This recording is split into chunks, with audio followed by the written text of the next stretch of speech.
बोले सो निहाल। वाहेगुरु जी का खालसा, वाहेगुरु जी के फतेह। गुरु साहेब के चरणों में कोटी कोटी नमन करता हूं आणि सगळ्यांनाच मनापासून सगळ्यांचं स्वागत करतो। सगळ्या उपस्थित बांधव भगिनींचं नव्या मुंबईमध्ये मनापासून या समागमासाठी मनापासून आपल्या सगळ्यांचं स्वागत करतो। आज व्यासपीठावर उपस्थित आपल्या राज्याचे लोकप्रिय मुख्यमंत्री देवेंद्र फडणवीस जी, आदरणीय बाबा हरनाम सिंह जी, धर्मगुरू बाबू सिंह जी महाराज, आमच्या उपमुख्यमंत्री सुनेत्राताई पवार,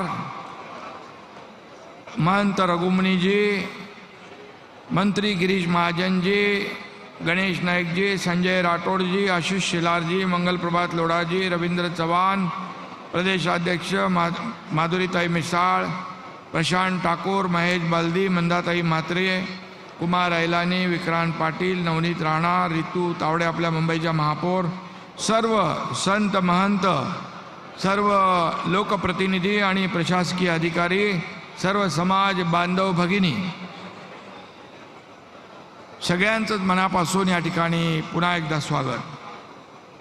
आज हम सब यहाँ 90 सिख गुरु, हिंद की चादर, महान बलिदानी गुरु तेग बहादुर जी के 350वें शहीदी समागम पर उनको श्रद्धांजलि अर्पित करने के लिए एकत्रित हुए हैं। इस अवसर पर देश के फौलादी गृह मंत्री अमित भाई शाह भी उपस्थित रहने वाले हैं। उनका भी मैं तहे दिल से स्वागत करता हूं। साथियों, गुरु साहेब का 350वां शहीद दिन केवल सिख इतिहास का ही नहीं बल्कि संपूर्ण मानवता के इतिहास का गौरवपूर्ण दिन है। भारत की संस्कृति के लिए यह आज का ऐतिहासिक दिन है। हम सब उस महान आत्मा को वंदन करने के लिए यहाँ जमा हुए हैं जिन्हें दुनिया हिंद दी चादर के नाम से जानती है।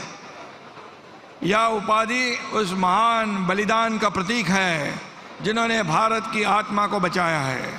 17वीं शताब्दी में जब अन्याय और धार्मिक कट्टरता चरम सीमा पर थी, जब मुगल बादशाह औरंगजेब के शासनकाल में धार्मिक अत्याचार बढ़े, जब कश्मीरी पंडितों पर जबरन धर्म परिवर्तन का दबाव डाला गया, तब वे सहायता के लिए गुरु साहिब के पास आए।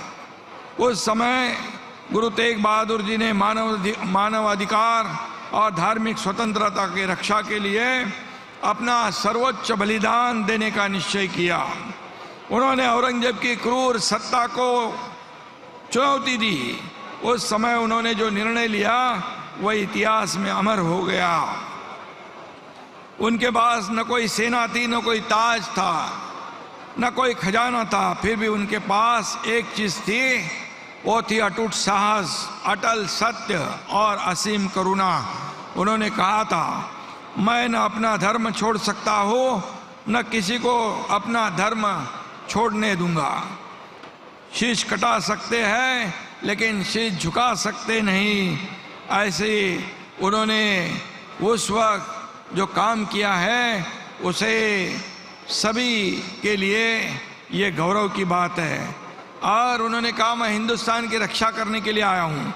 और फिर दिल्ली की चांदनी चौक में लाखों लोगों के सामने उन्होंने अपना शीश कलम करवा दिया, न कि अपनी जान बचाने के लिए बल्कि इसलिए कि हर इंसान की आस्था, हर इंसान का धर्म, हर इंसान का स्वाभिमान सुरक्षित रहे। यह शहादत सिर्फ सिखों की नहीं थी, यह शहादत सिर्फ हिंदुओं की नहीं थी, यह शहादत पूरे हिंदुस्तान की थी, पूरे मानवता की थी।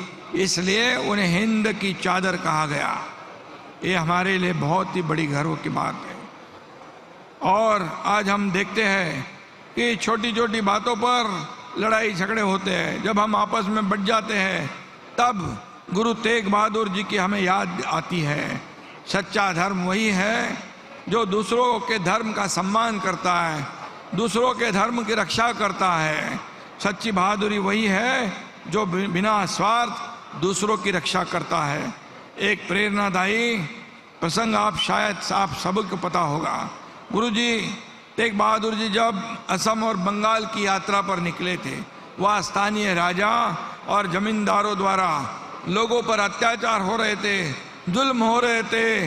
एक जगह निर्दयी जमींदार गरीब किसानों को जबरन मजदूरी करवा रहा था, उनकी जमीन हड़प रहा था।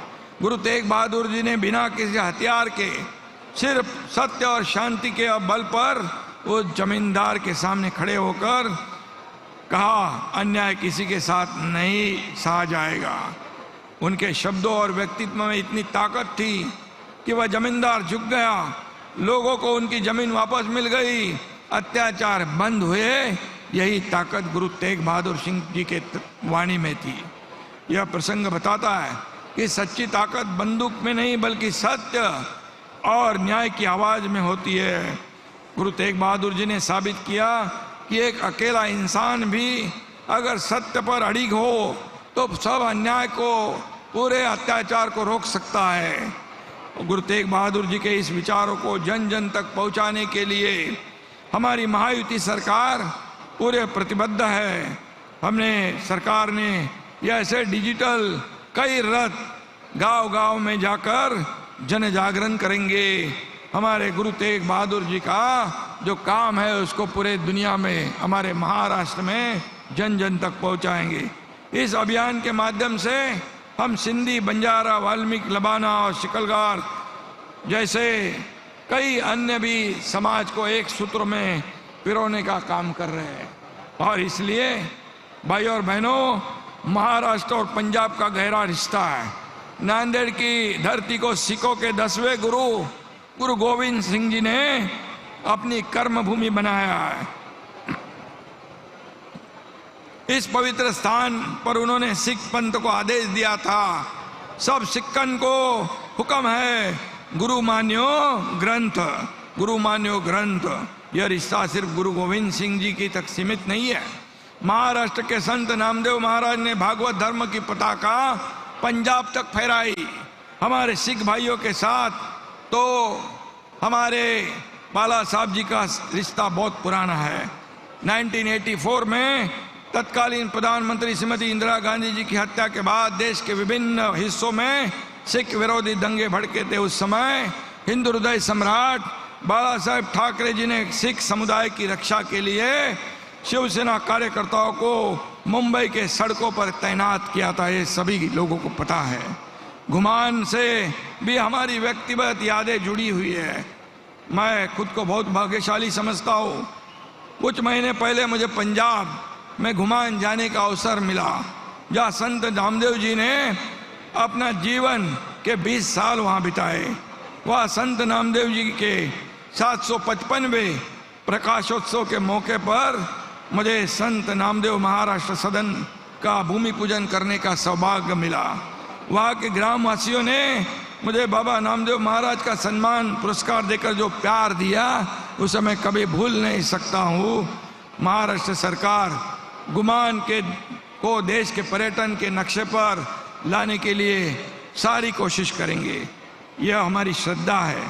आज मैं इतना ही कहूँगा कि गुरु तेग बहादुर जी के 350वें शहीदी दिवस पर हम सब मिलकर हिंद चादर श्री गुरु तेग बहादुर साहब जी के विचारों की ज्योति को अपने दिलों में जलाए रखें। तो आइए हम सब आज संकल्प करें कि हम अपनी आस्था को कभी कमजोर नहीं होने देंगे। हम किसी के धर्म, किसी की पहचान पर हमला भी बर्दाश्त नहीं करेंगे। हम एक दूसरे की रक्षा करेंगे। ऐसे हिंद चादर ने पूरे हिंदुस्तान की रक्षा की थी। आइए हम सबका मिलकर कहे, जो बोले सो निहाल, सत श्री अकाल। जय हिंद, जय महाराष्ट्र। एबीपी माझा, उघडा डोळे बघा नीट।